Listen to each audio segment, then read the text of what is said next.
Is this thing on? Welcome back to Big Mouth and fancy seeing you here in June. A very welcome, my friends, and especially my enemies. Come in, sit down, no touching. I don't do the touching. Are you feeling charitable? Then smash the subscribe button and the like button, and please do follow me on Twitter at Movies TV Mad. And welcome to Saturday's edition of the DC Multiverse Daily.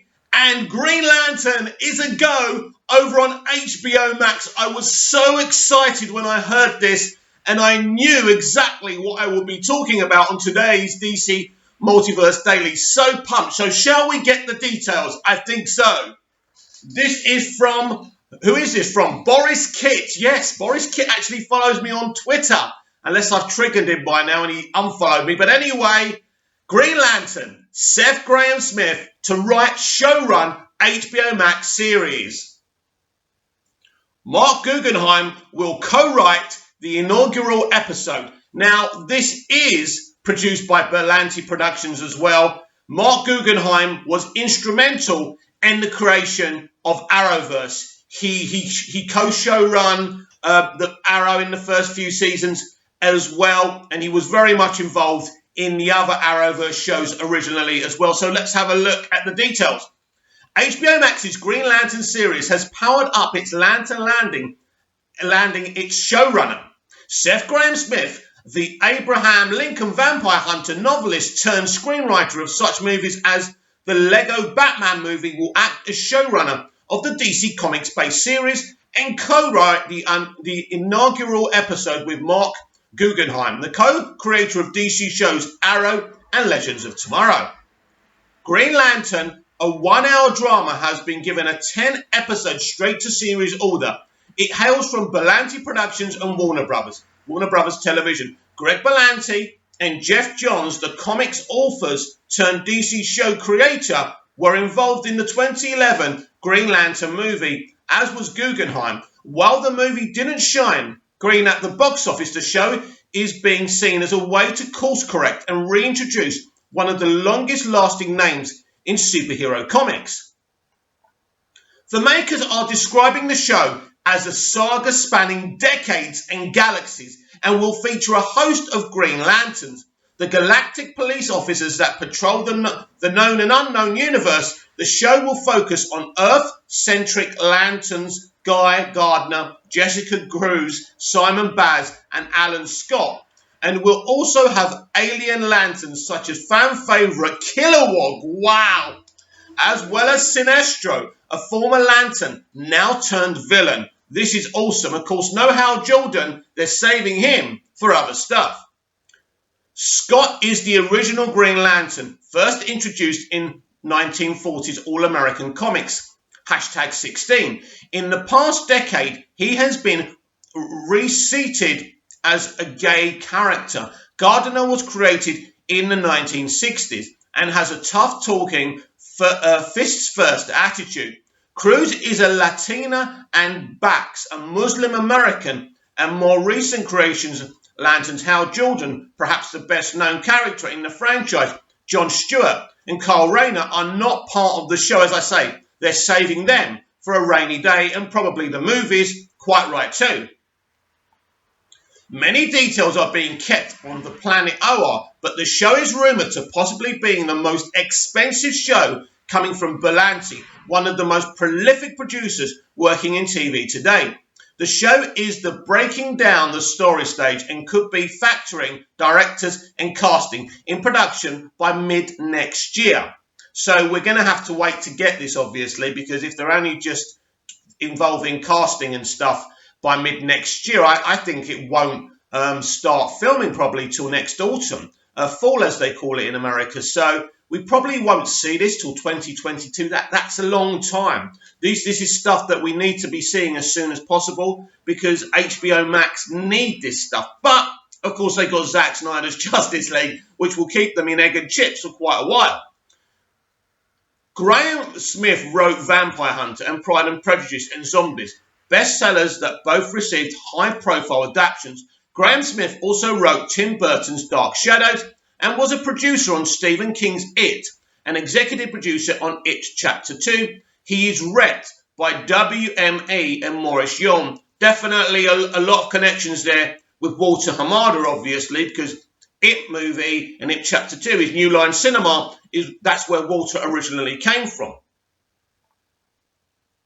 And that is the details of the straight-to-streaming Green Lantern series. Wow. I want to unpackage this and talk about this more. Even Ray Fisher is positive about Seth Grahame-Smith. Seth Grahame-Smith is an awesome dude through and through. We connected in a big way during his time on the Flash film. He's got a big heart, and I know he's going to slay Green Lantern. There is no better commander for the Corps. And HBO Max had this to say: in brightest day, in blackest night, no Green Lantern news shall escape my sight. Hour-long episodes, multiple lanterns, a story spanning decades and galaxies. Get hyped. And you know what, HBO Max? I am hyped. And it's great to hear Ray Fisher being so positive. Yes, apparently Seth was involved in one of the original iterations of the Flash movie, and it's really great that he's back involved with DC content. So lots of people have got lots of positive things to say about the showrunner. Mark Guggenheim originates from writing actual DC comics, so that's great as well. He knows his DC. But being on streaming frees you up to do amazing things. The budget, if I told you it, would be unbelievable to you. This will probably be the most expensive, or one of the most expensive, straight-to-streaming TV series, even outstripping the kind of money that Netflix are spending, and even more maybe than The Mandalorian. Mandalorian isn't as expensive to make as you may think, but it is amazing to me that a day after the MCU announced that Doctor Strange will be involved in Spider-Man 3, DC come up with an even bigger announcement. Now, we all knew that DC were developing a Green Lantern TV show, so that comes as no surprise. The announcement is out of the blue because we've been waiting a long time. They've been trying to get this right and get the right people involved, I feel. It's important that this works because the Green Lantern universe is beyond just one character, aka Hal Jordan, or anyone else. It's really about the concept. It's really a universe of its own. I've said this before. This is Star Wars for DC. You can do something so very special. And in the concept of a TV show, it gives you more freedom, of course. 1 hour episodes, 10 1 hour episodes. And of course it's going to be renewed for seasons upon seasons, which is great. But I think 10 episodes is just right. Why do I like the idea of shorter seasons? Better content, no fillers. I don't like fillers. I think they insult the audience. And I think if I'm going to be subscribing to HBO Max when it eventually goes global in 100 years' time, right, I want to get bang for my buck. I don't want to be sitting there watching Jessica Cruz, sitting on a rock or something. I want to see these characters develop properly. Now, on Jessica Cruz, very, very vital and important. I spoke about her months and months ago, maybe being involved on a Green Lantern project. Really excited about her. She's great in the comics. We've seen her in animation as well. She is brilliant. But I want her adapted properly. I don't want her to be a weapon in political speak. I want her to be a great character. I want her to be the character she's always has been. And beyond that, be very interesting who they cast. But all the casting, the characters that they're bringing to this are brilliant. Kilowog, let me tell you, is one of my favourite Green Lanterns. So I'm really, really excited. And by the way, I thought Kilowog was awesome in the Green Lantern movie, and I've got the trailer playing on repeat behind me just to get us in the mood. Yeah, the Green Lantern movie obviously had issues, but I still think Martin Campbell tried his best. I don't think he was the right director. He's done some great stuff. He's a great director. He's obviously very, prolific with Bond movies. I just think he was the wrong guy to do it. But I said it before and I'll say it again, the stuff on Ohar at the beginning of the film was so epic, and I think that element actually works. So I'm really excited that Sinestro's involved as well. You've got to have old Sinestro involved. He's one of the great characters. Be interesting to see who's playing him. maybe it may be Mark Strong again. Why not? You know, we're dealing with the multiverse here. Why can't he be involved? Who knows? We know that Mark Strong was involved in the first Shazam, but there's no reason why he couldn't play the character again. And at the end of the day, I think we can all agree, whatever we think of the Green Lantern movie, that Mark Strong was one of the, no pun intended, one of the strongest elements of the Green Lantern movie. Now, there's a lot of talk about Jeff Johns not being involved. And of course, our community, aka the Snyderverse community, have a lot of, let's say, disdain and hatred for Jeff Johns. So everyone's celebrating because it seems that Jeff has nothing to do with this series. Jeff will definitely get a producer's credit.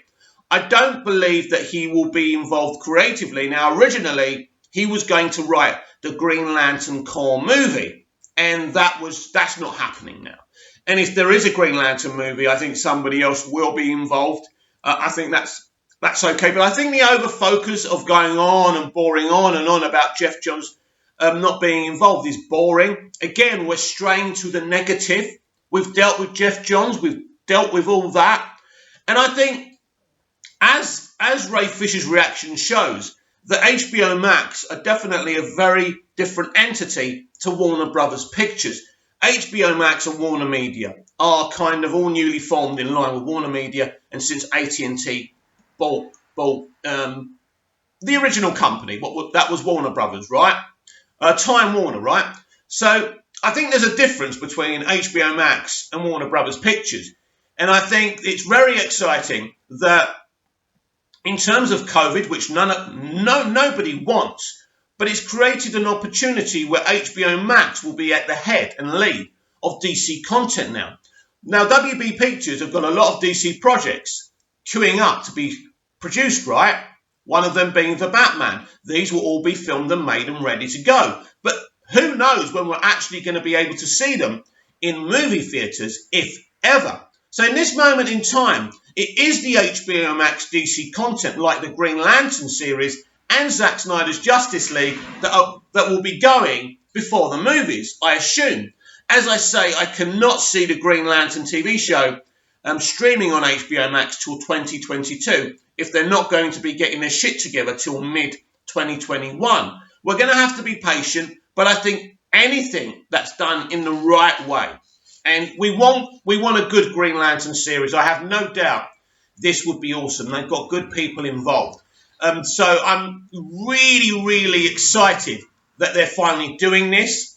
They're talking about this, spanning decades and galaxies and universes. This makes me really happy. Obviously, the more human Green Lanterns are more accessible to the audience, and I can see them. I can understand why they're focusing on them, even though Kilowog is my favourite one. I just think he's a lot of fun, and he always has been in the comics, in animation, and even in the Green Lantern movie. I want to know what you think about this. Are you excited about the Green Lantern TV show?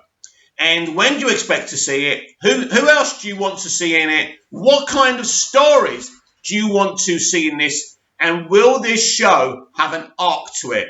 I suspect it will. What that arc will be, we will discuss in the future, because I do have quite a few ideas, and I think the multiverse may have something to do with it. Comment down below. Like, share, and subscribe, and I'll be back tomorrow with even more DC Multiverse Daily. See you again soon.